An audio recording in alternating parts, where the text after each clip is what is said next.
Acessibilidade são condições e possibilidades de utilizar com segurança e autonomia as edificações públicas, privadas e particulares, de forma mais independente. Dar ao cidadão deficiente o direito de ir e vir a todos os lugares que necessitar, seja no trabalho, estudo ou lazer. Eliminar as barreiras físicas e sociais, como o preconceito, a ignorância e o medo, ainda é um grande desafio social. O Depois da Aula sobre acessibilidade começa agora.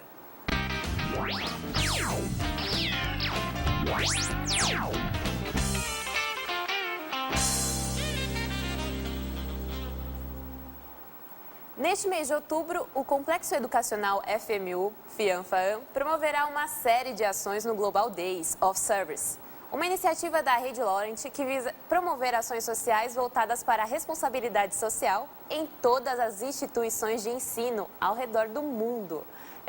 E é nesse contexto que o Depois da Aula vai falar sobre acessibilidade.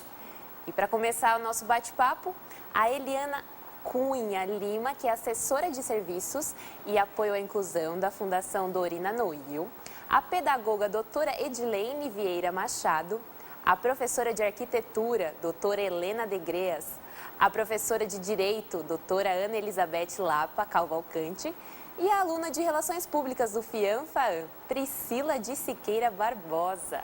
Sejam bem-vindas ao Depois da Aula, viu? E para iniciar o nosso bate-papo, eu gostaria de saber um pouquinho mais sobre o trabalho feito pelo Instituto Dorina Noil. Vamos lá, Eliana, o que você tem a dizer para a gente? Olá, então boa tarde. A Fundação Dorina Noil para Cegos completa 70 anos e trabalha em prol da pessoa com deficiência visual, promovendo a inclusão da pessoa com deficiência visual por meio de produtos e serviços. Então, nós temos programas de reabilitação e também elaboramos e editamos livros digitais, livros em braille, audiolivros, todos os livros acessíveis para as pessoas com deficiência e distribuímos para todo o Brasil. Olha só, muito interessante, viu? E vamos agora à pedagoga Edilene. É um prazer tê-la aqui, viu, de novo. Eu gostaria de dizer assim, acessibilidade, ela é importante para a inclusão, claro. Mas, segundo a experiência de vocês, há outros fatores que devem ser considerados nesse quesito? Sim, sem dúvida alguma, né? A questão estrutural é importantíssimo, né? A acessibilidade, mas é também muito importante a questão do acolhimento, né? Da acolhida da pessoa, do ser humano, de ser capaz de enxergar o outro, de levar em conta que cada ser humano tem uma estrutura, todos têm a mesma estrutura, na verdade, né? Somos formados de corpo, né, alma, espírito, né, a questão, e somos todos iguais, mas cada um tem suas próprias características específicas. E é aí que nós temos as diferenças, graças a Deus que somos diferentes, né, cada um com as suas características. Obrigada. Agora, doutora Helena, qual a importância do planejamento urbano na questão da acessibilidade? Nossa, essa é uma conversa séria e longa, muito longa. É assim, digamos que a gente possa separar as cidades naquelas que já estão construídas e aquelas por se construir ainda. Se eu quero fazer um bom uso do ambiente urbano, ele tem que estar adaptado para todos os tipos, todas as diferenças, sejam pessoas com mais idade, sejam pessoas baixas, com estatura alta. E andar pela cidade, acho que eu começaria por por este item. As calçadas e o caminhar urbano, mais do que calçadas... Literalmente falando, né? É literalmente andar, é o flanar pela cidade, é o poder ir e vir com liberdade, é ter acesso de uma forma tranquila, de uma esquina a outra, com algum tipo de desnível, atravessar uma faixa de pedestre sem precisar correr enlouquecido até o outro lado, porque o farol tem exatamente 1/3, né, do tempo que você leva para aquilo, para poder atravessar. Então, assim, essas questões, elas são ensinadas ainda em sala de aula, mas eu acho que aqui nas nossas terras, apesar de todas as diretrizes e normas, a gente ainda tem um caminho longo ali pela frente. Precisamos coordenar um conjunto de ações que, no âmbito do poder público, estão muito fragmentadas em departamentos, em setores. Então, de um lado, você tem a CET, que cuida de sinalização.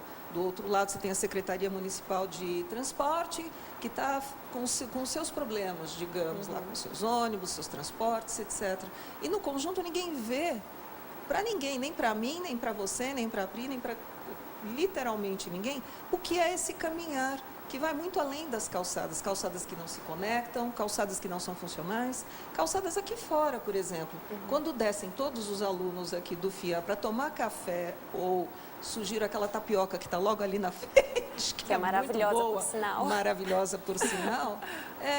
As calçadas não cabem, literalmente não cabem. E não é aquela faixa verde que está logo ali em frente que vai resolver o nosso problema.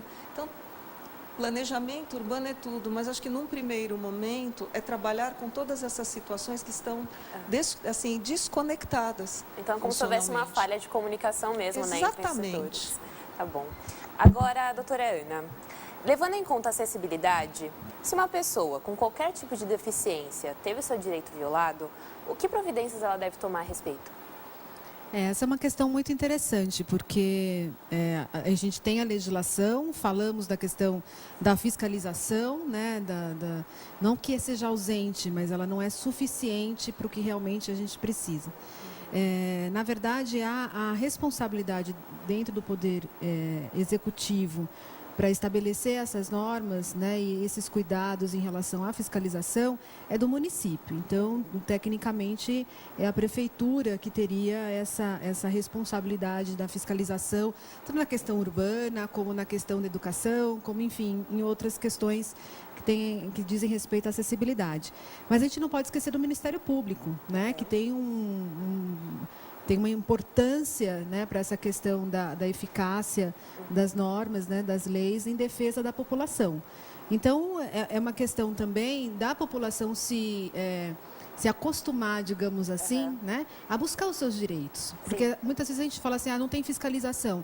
E aí a gente fica sentado esperando que a fiscalização aconteça. Não faz nada a respeito, né? Exatamente. Então, acho que essa questão cultural, a gente volta de novo a essa questão da cultura, da educação, né, de você entender que você faz parte de uma sociedade e que você também tem essa obrigação, digamos assim, né, de levar adiante ao conhecimento do poder público o que está acontecendo e cobrar.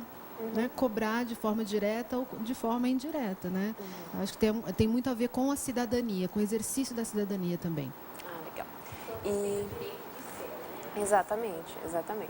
E falando nesse aspecto, Priscila, você que pode falar com muita propriedade, quais são as mudanças que você julga muito importante para que a cidade faça, que facilitaria o seu dia a dia?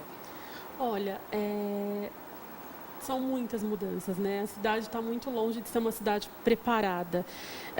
Mas eu acho que o principal é que quando forem efetuar essas modificações, sabe, fazer alguma coisa acessível para a pessoa com deficiência, procurar a pessoa com deficiência para poder saber o que ela realmente precisa. Porque às vezes eles fazem as coisas e as coisas não ajudam. Por exemplo, o piso tátil do metrô.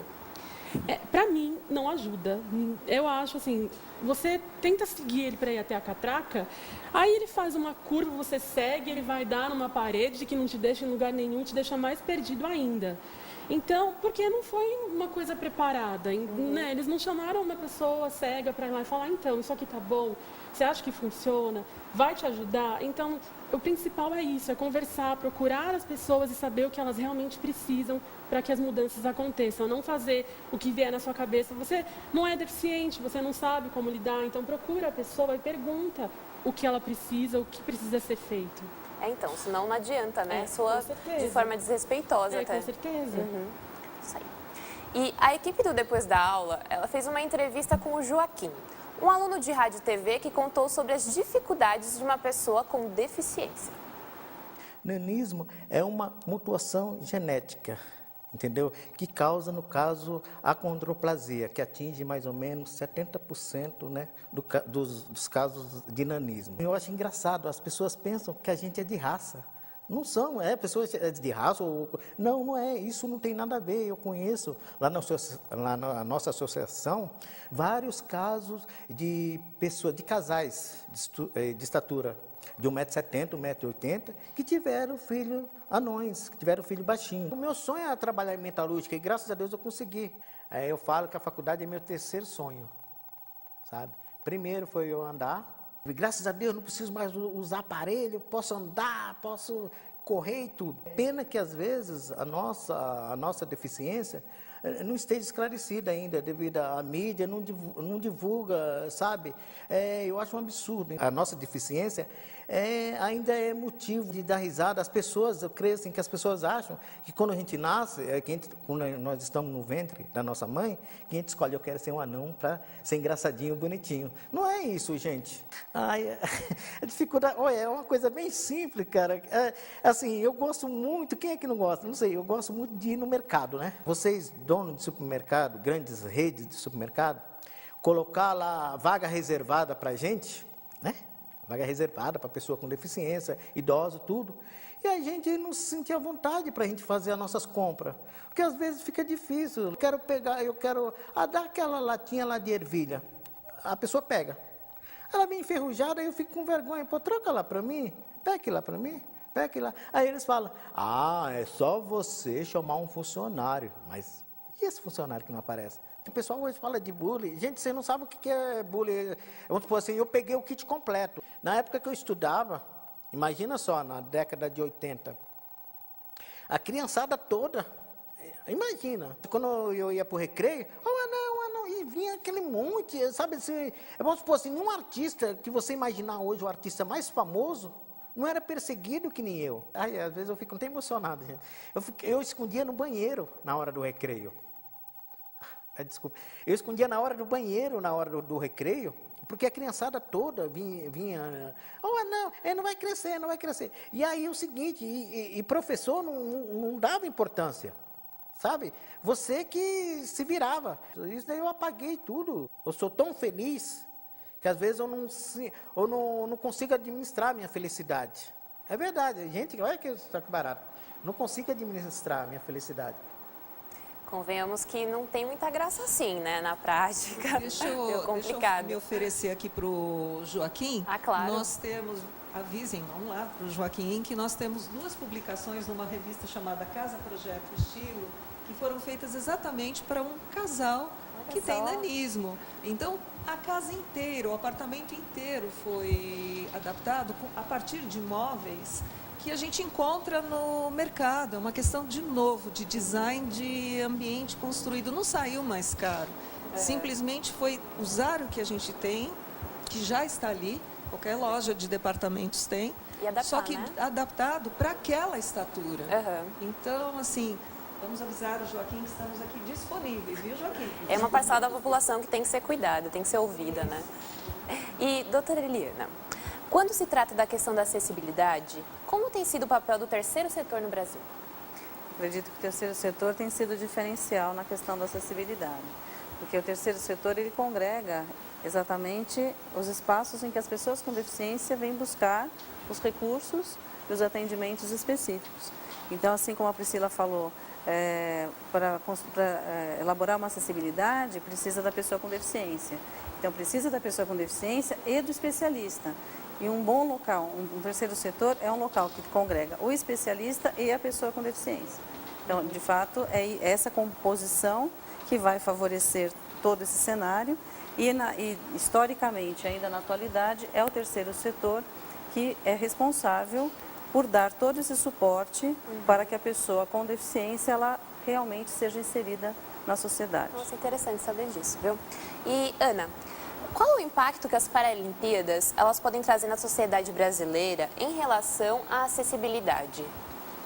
Bom, eu acho que o fato da gente ter um evento como esse só faz com que a gente tenha a divulgação, né, maciça, né? Porque a gente passou durante um determinado período ouvindo, vendo, as pessoas mostrando o que elas podem fazer, a importância, né, do engajamento da sociedade, e do poder público, enfim, de tudo que a gente já falou aqui. Mas acho que a grande questão realmente é o fato da sociedade tomar conhecimento da existência, né, de problemas e da possibilidade de que essas pessoas, tendo o recurso adequado, elas podem fazer maravilhas, né? Elas podem fazer coisas que, sinceramente, eu não conseguiria fazer. Né? Algumas coisas que mostraram ali as Olimpíadas, né? As Paralimpíadas, realmente é muito significativo. Eu acho que é muito significativo. Claro. Então, essa questão das Paralimpíadas é muito importante, como eu comentei, né? Graças a Deus que somos todos iguais, somos iguais, porém diferentes, cada um com as características específicas. E todo ser humano é capaz, ele tem o direito de ser protagonista. E nós precisamos respeitar e dar esse espaço. É esse o nosso papel na educação, ou seja, onde for na sociedade. Nós precisamos dar oportunidade para isso, né? E a questão do terceiro setor é maravilhoso, como a Eliane falou, porque é isso mesmo, para ocorrer a inclusão, nós precisamos fazer parcerias, como aqui. A FMU, FIANFA-AN fez com a Fundação, o Padre Chico, agora está fazendo, né? E com outras tantas. Por quê? São eles que têm o know-how, são eles que têm o conhecimento, ali que estão os especialistas. E é esse trabalho de troca que é importantíssimo, que é isso que vai garantir, de fato, a efetivação da inclusão. Doutora Helena, agora para fechar nossa discussão, quais ações são referências no mundo e quais conselhos a doutora daria para as novas constituições, tanto públicas como privadas, para facilitar a acessibilidade? Nossa, pergunta difícil essa. Olha, eu acho que o Rio de Janeiro é um excelente exemplo e a gente ainda está num processo. Não adianta pegar fórmulas estrangeiras, porque naquela cidade, naquela outra cidade, na outra... Cada cidade, ela é síntese da sociedade que a construiu. Por isso, questões vinculadas à cidadania ativa, que é muito mais uma participação ativa, não é aquela criatura que fica na frente do Facebook curtindo ou compartilhando algo que discorda. Então, acho que aqui é um protagonismo mesmo, como a gente estava conversando agora. Quando você tem as parcerias e com elas desenvolve novos objetos, novas tecnologias que atendam algumas especificidades daquele com quem você está trabalhando, já é uma coisa fantástica. Eu vou dar um exemplo, não sei se vocês sabem, há muito tempo nós fizemos um trabalho com o Instituto de Cegos Padre Chico e a Fundação Dorina, na época que a dona Dorina, né, nos chamou, e alguns dos mapas do metrô, que foram alguns protótipos experimentais, foram feitos a partir daquilo. Então, vocês têm hoje no metrô alguns trabalhos feitos pela SP Turismo, lá no centro, no Mercadão de São Paulo, que são fruto dessa síntese, desse trabalho da Fundação Dorina conosco, com o Instituto de Cegos. Eles são funcionais. Eles foram desenvolvidos pelo curso de arquitetura, mais recentemente também o de design de interiores, para poder atender aquilo que nos foi solicitado. Então, é uma demanda. Eu acho que o maior exemplo é essa parceria, o terceiro setor, a universidade e, principalmente, a vontade de mudar essa realidade e de uma maneira ativa. Então, isso para mim é o que mais importa e que muda o mundo, muda a realidade. E para compor mais essa discussão, vamos agora a uma perguntinha da plateia. Olá, eu queria falar com a Eliana. Eu queria saber se o governo, de alguma forma, contribui para... ajuda o mínimo para os deficientes não sentirem tanto problema, assim. Se eles têm um apoio do governo na questão de acessibilidade. Olha só.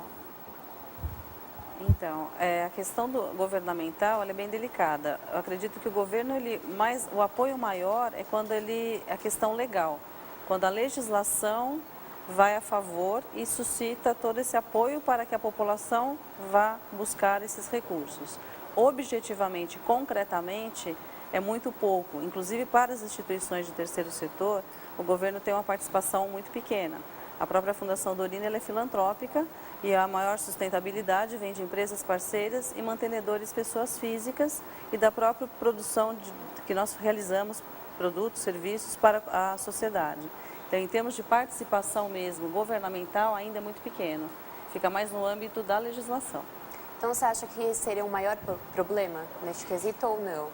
Eu não penso em ser o maior problema. Eu penso, inclusive, que a questão da inclusão e da acessibilidade é uma questão social. E de novo, remetendo à nossa cultura, nós temos uma cultura muito paternalista e muito assistencialista. A gente sempre remete ao governo a nossa obrigação.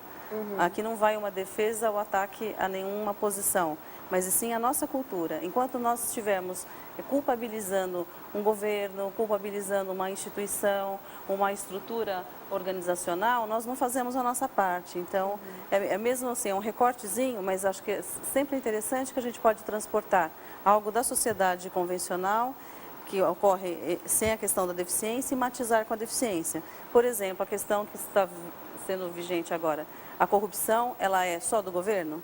Não. A sociedade é corrupta, o governo é corrupto. Então, o governo não promove muita acessibilidade e tal. Nós promovemos? Então, eu prefiro sempre perguntar para mim, o que eu promovo, você em casa? O que você promove no seu entorno para que a sua sociedade seja mais acessível? Então, não, eu não posso construir, eu não posso ter algum recurso específico, mas como eu ajo, qual é a minha atitude quando eu tenho uma pessoa com deficiência que mora no meu prédio, quando eu tenho uma pessoa com deficiência, por exemplo, a visual, que sempre precisa de uma ajuda para atravessar uma rua, eu fujo dessa pessoa e passo de fininho do lado, como muita gente faz, ou eu chego para ela e pergunto, você precisa de algo, e eu tenho uma atitude de ajuda, não com aquela ajuda de, ele é um coitado, nada disso. Ele é um ser humano que tem uma dificuldade específica e eu vou até ele para poder ajudá-lo. Então, eu penso que é por aí. E essas ações, elas precisam iniciar de alguma forma. Exatamente. A gente tem sempre a ideia de ficar esperando algo grandioso, algo que vai resolver. Se cada um fizer a sua parte, cada um começar a fazer uma coisa ali, né? Exato. Os outros vão percebendo a importância daquilo, acho que faz parte também, né? Que a gente percebe, inclusive das pessoas que nós atendemos, assim, então você vê assim, na escola, não tem o professor não teve a formação. Mas o que esse professor faz para se informar e ter essa atitude, sabe? Então, é uma proatividade. É uma proatividade. Eu sair da minha zona de conforto, que geralmente quem sai é quem tem a pessoa com deficiência, ou tem a deficiência, ou é alguém próximo a você que tem alguma deficiência, que mobiliza. Mas tem uns espíritos diferentes também, tem os educadores. Tem, mas infelizmente somos minoria. Tá? Então, é nesse ponto que eu gosto muito de reforçar, porque às vezes a gente está num recorte, conversando com pessoas que são diferenciadas, que já pensam no próximo, que já tem esse espírito de solidariedade já introjetado. Mas ainda não, isso não é o recorte, isso é um recorte, isso não é o reflexo da sociedade como um todo. Então, nós temos que fazer uma boa contaminação da sociedade, né? De levar essa informação. A educação que a gente fala. Às vezes a gente fala num âmbito menorzinho, nossa, mas melhorou a educação. Aonde? Quer dizer, às vezes eu me pergunto, que país que ele está morando? Acho que eu estou em outro lugar. Só porque você está ali no teu bairro, super selecionado, com um grupinho de pessoas que pensa daquela forma. Gente, o Brasil é enorme. Isso eu estou falando do Brasil, hein? Sem dúvida. O Brasil é imenso. São Paulo é imenso. Não precisa ir para o Brasil. Não é? Então, é chamar atenção para isso. É não ficar preso muito. O governo está fazendo... O governo tem que fazer muita coisa? Não tenha dúvida. Mas, enquanto isso, na sala da justiça, nós também temos que fazer a nossa parte, senão fica amarrado, né? Eu acho que é por aí que eu penso e que acho que é o pensamento de quem trabalha nessa área e sabe que é isso que vai modificar. Acho que nós temos que agir para que o poder público possa, de alguma maneira, reagir. Né? Porque senão não dá. Eu estava até conversando com a Priscila rapidinho aqui, o envolvimento, inclusive, das pessoas com deficiência. Muitas vezes nós promovemos alguns encontros, algumas ações, convidamos 40 pessoas com deficiência, comparecem 4. Cadê as outras? É interesse dela, é uma questão de cidadania, e isso gradativamente, agora, porque não vem, a gente não faz? Não, a gente faz com os 4. A gente faz com 1, a gente faz com 3, com quem apareceu. E gradativamente essas pessoas vão levando essa notícia e vai havendo um efeito de disseminação. Então, por isso que eu retomo a questão, Eliane, da importância dessa formação humana, né? A reumanização da educação, a humanização da educação, né? Quem está iniciando. Porque a própria pessoa com deficiência, essa que não vem até, né, esses eventos, muitas vezes, ou porque não está sabendo, muitas vezes que ele já perdeu a esperança. Né? E a esperança que é importante. Então, a questão da educação é fundamental. Educar as pessoas, né? Os nossos alunos, né? E até os formadores devem ser educados, né? No sentido de como é importante resgatar esses valores fundamentais para um ser humano, né? A questão, e se ele não tem mais esperança, por que eu vou nesse evento? Se isso não vai mudar a minha vida, continua lá, né? Os buracos na calçada, o ônibus que não para, eu fico dependendo, né, das pessoas. Às vezes, no caso mais assim, da pessoa cega, às vezes a gente passa a pessoa do lado e não fala um bom dia. Exatamente. Não é capaz de bom dia, ele não me enxerga mesmo, não está me vendo, então eu passo. Como se a própria Né? pessoa se anulasse, né? Exatamente, né? E ele tem o direito de ser, ele é protagonista, ele deve ser um protagonista. Ele é um ser humano como nós, tem a mesma estrutura. Então, esse resgate, essa formação humana precisa e tem que permear, tem que perpassar todas as áreas, né, de formação. Não é só do professor, né? Não é só, né? Todos os cursos mesmo, um engenheiro, um médico, todos, porque todos lidam com humanos, né? Até mesmo para vender o seu serviço, se não é diretamente, mas vende para pessoas. E as pessoas, nós podemos ter um cliente com essa deficiência e nós temos que saber lidar. Por isso que a Priscila deve ser elogiada, né? Porque topou para Bastante. fazer parte dessa discussão. Bastante. Só para reforçar aquilo que a gente está falando aqui, eu acho que está faltando engajamento também das pessoas com deficiência para buscar essa acessibilidade. Porque não adianta, eu ouço muita gente reclamar, porque isso não é acessível, porque aquilo não é. Mas, poxa, o que você está fazendo? Né? É muito fácil reclamar e falar, não é acessível, eu quero, mas você está fazendo o quê para buscar? Ficar só reclamando não vai ajudar, não é isso que vai mudar. A gente tem que fazer a nossa parte, ir atrás, buscar, perguntar, olha, como vocês estão fazendo, como eu posso contribuir sendo deficiente, ajudar, sabe? Apoiar mesmo, não ficar só, eu quero, nada muda, mas e aí, o que eu estou fazendo? Ficar sentado na cadeira reclamando não vai ajudar. E o maior desafio atual é você plantar algo que provavelmente nós não vamos colher o fruto completo. Então, o grande desafio dessa geração, ao meu ver, tanto da pessoa com deficiência como nós que lutamos em prol, é plantar muito para outras gerações colherem mais. Isso requer mais esforço, mais força. Eu vejo isso, que a nossa geração é de plantio de algo que nós não vamos ver na sua completude. Isso requer mais força. Eliane, agora a questão da política, eu acho assim, nós temos que ter essa atitude mesmo de estar fazendo a nossa parte, né? Não é só esperando do governo, mas precisa o governo também se responsabilizar por nós, enquanto cidadãos. Então, ele tem que dar um incentivo, por exemplo, na própria universidade, né? Por que não dar um incentivo para que de fato aconteça? Não basta a lei, né? Não basta a lei, nós precisamos da vontade política. Né? E só declarar a lei não garante acessibilidade, não garante inclusão. Nós precisamos mais que isso. A vontade política do próprio governo e a vontade política da instituição que está recebendo a pessoa com deficiência. Eu completaria que também do próprio cidadão. Né? Nós somos seres políticos, nós moramos numa polis. Nós temos representantes que talvez não alcancem, não conseguem sequer entender quais são as nossas necessidades, né? Existe um certo descolamento, né, do que a gente Por outro lado, eu acho que a gente tem que reconhecer também que a gente tem uma legislação muito interessante. Excelente, ela é excelente.